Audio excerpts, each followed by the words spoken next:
And it's really a shame. It's so stupid. It's so stupid. This is another one, you know. Russia, Ukraine is so stupid. Would have never happened if I was president.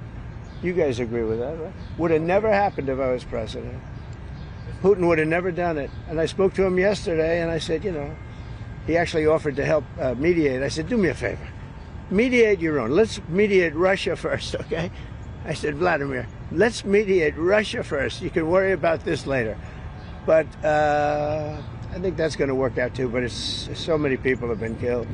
The big thing with that one is far more people are dead than have been reported in the Ukraine, Russia. Many, many more people. A building falls down, they say nobody was hurt, you know, it's like ridiculous. Why should not deportate? Unconditional surrender. Two very simple words, very simple. Unconditional surrender. That means I've had it.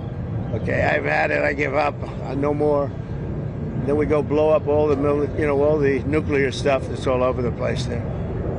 No, they had bad intentions. You know, for 40 years they've been saying death to America, death to Israel, death to anybody else that they didn't like. They were bullies. They were schoolyard bullies.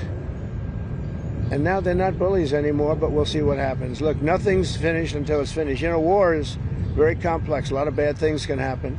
A lot of turns are made. So I don't know. I wouldn't say that we won anything yet. I would say that we sure as hell made a lot of progress. And we'll see. The next week is going to be very big. Maybe less than a week.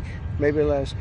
But is there anybody here that said it would be okay to have a hostile, very, zealots really, but to have a hostile country have a nuclear weapon that could destroy 25 miles, but much more than that, could destroy other nations just by the breeze blowing the dust.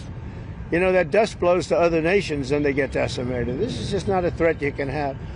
And we've been threatened by Iran for many years. You know, if you go back and look at my history, if you go back 15 years, I was saying we cannot let Iran get a nuclear weapon. I've been saying it for a long time, and I mean it more now than I ever meant it.